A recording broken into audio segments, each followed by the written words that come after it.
गृह मंत्री अमित शाह के मार्च 2026 तक नक्सलियों के खात्मे के ऐलान के बाद से ही छत्तीसगढ़ में नक्सलियों के खिलाफ ताबड़तोड़ एक्शन चल रहा है। पिछले कई दिनों से बड़ी संख्या में नक्सलियों के ढेर किए जाने के बाद अब बुधवार को भी सुरक्षा बलों ने नारायणपुर जिले में सुबह 11 बजे एनकाउंटर में 26 से ज्यादा नक्सलियों को ढेर कर दिया। इस मुठभेड़ में 1 करोड़ का एक इनामी नक्सली भी ढेर हो गया, जिसका नाम नंबाला केशव उर्फ बसव राज था, जो नक्सलियों का महासचिव था। डीआरजी जवानों ने नक्सल विरोधी मोर्चे पर इतिहास रच दिया है।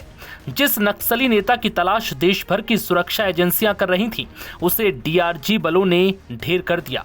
ऐसे सुरक्षा बलों की इस कार्रवाई को बड़ी सफलता के रूप में देखा जा रहा है। वहीं इस ऑपरेशन में एक जवान भी शहीद हो गया है, जबकि एक जवान घायल है। नक्सलियों के खिलाफ चले इस ऑपरेशन में जब्त किए गए हथियारों से जुड़ी कोई जानकारी सामने नहीं आई। वहीं डिप्टी सीएम विजय शर्मा ने इस ऑपरेशन को लेकर क्या कुछ कहा, सुनिए। बॉडीज रिकवर हुए हैं, कुछ और सामान रिकवर होंगे और उसमें स्पष्टता आएगी कि क्या क्या हुआ है। सुरक्षा बलों की बात करें तो किसी को कोई हताहत होने की? एक हमारा जवान घायल हुआ है, परंतु खतरे से बाहर है। एक सहयोगी थे जो वो शहीद हुए हैं और सरकार का इस पर पूरा ध्यान है। आगे उसको ध्यान दे करके आगे बढ़ाएंगे, परंतु ये ज़रूर है कि जवानों ने बहुत बड़ा करिश्मा कर दिखाया है और 26 नक्सलियों से 26 से अधिक नक्सली मार गिराए गए। मुठभेड़ की अगर बात करें तो चल ही रहा है कि क्या स्थिति है? अब अंतिम सर्चिंग ऑपरेशन ही चल रहा है, सर्च ही चल रहा है, मतलब मुठभेड़ के बाद बॉडीज रिकवर की जा रही है। देखिए, जिस प्रकार से हमारी सरकार बनने के बाद लगातार बस्तर को नक्सल मुक्त बनाने का अभियान चल रहा है, हमारे सुरक्षा बल के जवान लगातार इस दिशा में ठोस और मजबूती से काम कर रहे हैं और नारायणपुर इलाके में मुठभेड़ की खबर आई है। 2 दर्जन से अधिक नक्सलियों के मारे जाने की खबर है। तो निश्चित रूप से हमारे सुरक्षा बल के जवान पूरी मुस्तैदी से मजबूती से काम कर रहे हैं ताकि मार्च 2026 तक बस्तर हमारा नक्सल मुक्त हो जाए। आपको बता दें कि इससे पहले केंद्रीय और राज्य सुरक्षा बलों ने छत्तीसगढ़ तेलंगाना सीमा पर कर्रे गुट्टा पहाड़ियों के पास घने जंगलों में 21 दिनों तक चले व्यापक अभियान में कम से कम 31 नक्सलियों को मार गिराया था।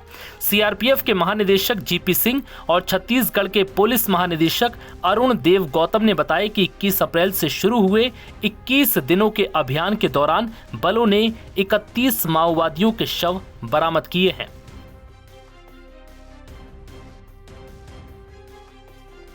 शव बरामद हो चुके हैं। लगभग जैसा बताया गया 1200 स्क्वायर किलोमीटर का एरिया है। हमारी जो आसूचना है और जो जानकारी है उसके मुताबिक और बहुत से नक्सली हैं जिनकी मृत्यु हुई है, पर शव कितना हम वहां रिकवर कर पाएंगे, ज्योग्राफिकल टेरेन में बहुत गर्मी है, बहुत गहरी खाई भी है, वह अभी कहना मुश्किल है। उनमें कौन कौन थे, कितने सीनियर थे, कितने जूनियर थे, इन 31 में से 28 की अब तक शिनाख्त की जा चुकी है। जो बच भी गए हैं उनको भी हम लोग ट्रैक कर रहे हैं और मुझे पूरा विश्वास है, चूंकि अब इनका बड़ा दुर्ग खा गया है, तो छोटे छोटी जो इनकी यूनिट्स हैं उनको हम बहुत जल्दी न्यूट्रलाइज कर लेंगे। ऑपरेशन ब्लैक फॉरेस्ट के नाम से हम लोगों ने इसको चलाया था। इसमें कोबरा, केंद्रीय रिजर्व पुलिस की कई अन्य बटालियंस और छत्तीसगढ़ पुलिस के डीआरजी, एसटीएफ, जिला पुलिस के लोग थे। पूरी संख्या कहना मेरे लिए उचित नहीं होगा, लेकिन कई हजार में थे, ऐसा मैं आपको निश्चित तौर पर कह सकता हूँ। इंजरीज कितने नक्सलियों को हमने अभी तक पहुंचा पाए हैं, और रिकवरीज की बात की जाए तो कितना अभी तक की रिकवरी हुई है? क्या ये इतिहास में पहली बार हुआ है इतनी बड़ी रिकवरी? इतनी बड़ी रिकवरी पहले तो कभी किसी ऑपरेशन में नहीं हुई। विशेष तौर पर जितने हथियार रिकवर हुए हैं और जिस प्रकार का एक्सप्लोसिव और बीजीएल शेल्स रिकवर हुए हैं, ये हम लोगों की बहुत बड़ी सफलता है।